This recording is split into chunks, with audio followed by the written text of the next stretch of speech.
Buenos días, profesores y profesoras. La rúbrica que presentaremos en esta ocasión busca identificar en qué medida el docente usa el tiempo de clase de manera efectiva, logrando que durante toda o casi toda la sesión observada los estudiantes, en su mayoría, estén ocupados en actividades de aprendizaje. Como docentes, enfrentamos el reto de gestionar apropiadamente el tiempo en el aula a fin de que nuestros estudiantes lo aprovechen al máximo en el desarrollo de actividades que contribuyan a los propósitos de aprendizaje. Concretamente, el primer aspecto de esta rúbrica evalúa el tiempo que los estudiantes están ocupados en actividades de aprendizaje. Es decir, lo que se valora es lo que hace durante la sesión el grupo de aula o mayoría de los niños, niñas o jóvenes que tenemos a nuestro cargo.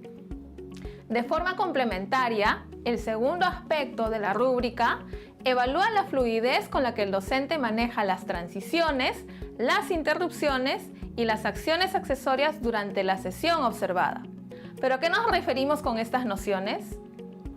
Las transiciones son aquellas acciones que se realizan para pasar de una actividad o tarea que ha concluido a otra nueva.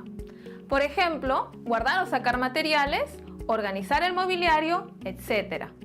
Si las transiciones son desordenadas o mal diseñadas, pueden restar tiempo valioso de la sesión sin aportar a los propósitos pedagógicos de la misma.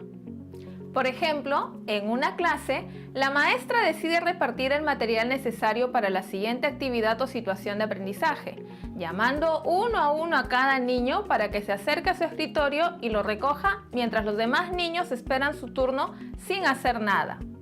Así, la docente toma aproximadamente 4 o 5 minutos en distribuir el material, tiempo en el que el grupo de clase tiene que esperar las indicaciones de la maestra. En cambio, un docente que gestiona bien el tiempo en el aula suele tener estrategias que hacen que las transiciones sean fluidas y rápidas. Así, por ejemplo, si tenemos que construir con los niños algún producto como carteles o preparar algún alimento en el aula, podríamos destinar menor tiempo en la distribución de materiales o insumos si todo está previamente organizado y si en vez de entregar uno a uno los materiales, se los damos a un delegado por equipo. Un docente puede incluso aprovechar pedagógicamente una transición. Por ejemplo, en primaria, si tenemos que desplazarnos del aula a otro ambiente, podríamos aprovechar ese tiempo para pedirles a los niños y niñas que observen el lugar y describan si está haciendo frío o calor o si hay mucha o poca gente en el camino. En este último caso, estaríamos trabajando con ellos su capacidad para observar y convirtiendo lo que hubiese sido una simple transición en una oportunidad de aprendizaje que contribuye a un propósito formativo.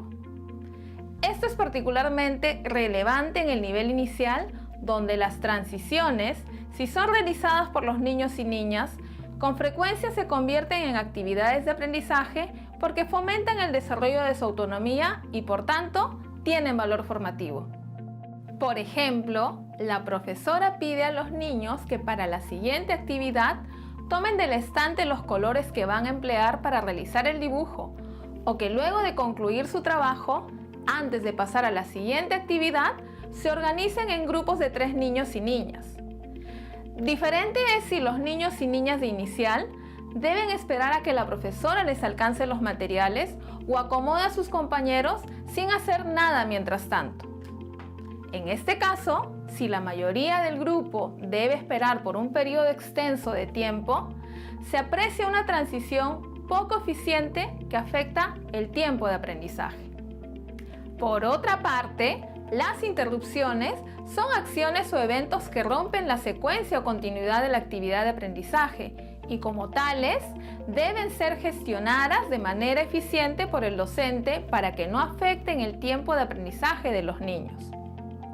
Por ejemplo, una docente en medio de la sesión de aprendizaje es interrumpida por un padre de familia que desea conversar con ella sobre algo urgente. La docente lo atiende en la puerta mientras los niños y niñas esperan a que vuelva. Otra docente, en cambio, pide al padre de familia que le espere un momento y deja a los niños y niñas algunas indicaciones para que puedan ir avanzando de manera autónoma en sus actividades de aprendizaje, mientras rápidamente coordina con el padre de familia para que regrese al final de la jornada. Como se aprecia, las dos docentes gestionan la misma situación de interrupción de forma diferente, con distinto impacto en el tiempo de aprendizaje de los estudiantes a su cargo. Es importante considerar que no se considera una mala gestión del tiempo cuando la docente atiende una necesidad urgente de los estudiantes. Por ejemplo, en inicial es frecuente que los niños y niñas requieran atención inmediata ante una caída o ante la necesidad de ir al baño. En esos casos, la docente que atiende esta situación no debiera ser penalizada en esta rúbrica, ya que es su deber responder a dichas necesidades. Finalmente, existen también lo que en la rúbrica se denominan acciones accesorias que no tienen finalidad pedagógica, como por ejemplo, recordar a los niños la celebración del cumpleaños de uno de sus compañeros, dar indicaciones sobre una salida o paseo que se realizará en un par de días. En primaria y secundaria, otros ejemplos de acciones accesorias son pasar lista, dar comunicados, organizar actividades extracurriculares.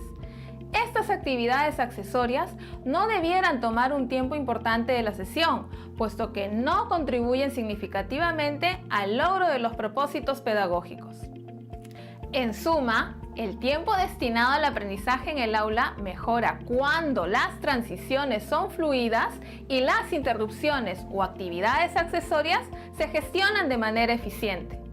De esta manera, el tiempo es aprovechado por el grupo de estudiantes en actividades propiamente de aprendizaje o que están vinculadas a los propósitos pedagógicos. Pero cabe preguntarse, ¿solo las actividades previstas en nuestras unidades didácticas tienen valor pedagógico? No, muchas de las experiencias imprevistas que surgen en la sesión, si son bien aprovechadas, tienen valor pedagógico. Por ejemplo, en pleno trabajo de grupos, la docente observa que dos niños se disputan los materiales de trabajo. Ella decide intervenir y reflexionar con todo el grupo sobre la importancia del trabajo en equipo. La docente, en lugar de tomar el hecho como una interrupción a lo planificado, lo aprovecha para que los niños aprendan formas pacíficas de resolver un conflicto. Dialogar sobre las normas de convivencia aporta al clima de aprendizaje y a la autorregulación del comportamiento y por lo tanto también tienen un propósito pedagógico. Es importante señalar que especialmente en educación inicial, la formación de hábitos y actitudes está considerada parte del proceso y tiempo dedicado al aprendizaje. Por ejemplo, dar responsabilidades a los propios niños y niñas, como repartir los materiales a sus compañeros, ayudar a colocar los papelotes en la pizarra, llevar sus sillas o cojines al lugar de la asamblea, ordenar las mesas y sillas o participar en el recojo de papeles o materiales que se han empleado para elaborar algún producto. En conclusión, como docentes debemos destinar el máximo del tiempo disponible al aprendizaje de nuestros estudiantes, convirtiendo toda situación en una oportunidad para aprender. Las transiciones fluidas, la buena gestión de las interrupciones y de las acciones accesorias permiten destinar mayor tiempo a aquellas actividades y situaciones que tienen mayor valor pedagógico. Hemos concluido la explicación de la rúbrica 2. Esperamos que les haya sido útil. Gracias por su atención y los invitamos a ver los videos de las otras rúbricas.